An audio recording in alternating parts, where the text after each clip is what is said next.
Pateicība Latvijai. Mūsu Latvija neliela, bet stipra. Tu iemācīji mums būt drosmīgiem, noticēt labajam un sargāt to, kas dārgs. Mēs sakām paldies. Paldies tiem, kas ticēja un cīnījās, kas ar savu darbu un dziesmu sargāja šo zemi. Paldies tiem, kas dāvāja mums brīvību un mājas. Mēs solām sargāt valodu, zemi un cilvēkus, lai Latvija dzīvo mūsu sirdīs un darbos, lai brīvības gars cauri laikiem nekad neizciest, lai mūsu dziesmas un darbi silda šo zemi arī tad, kad klusums pārklāj pasauli.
ir vieta, kur sākas mūsu saknes, kur pļavās smaržo siena un bērnības smieklu, kur upes stāsta par laiku, kas bijis, un vējš par tiem, kas nāks.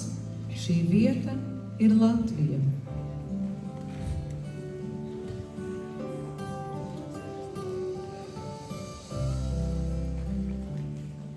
Paldies! Paldies, ka uzklausījāt!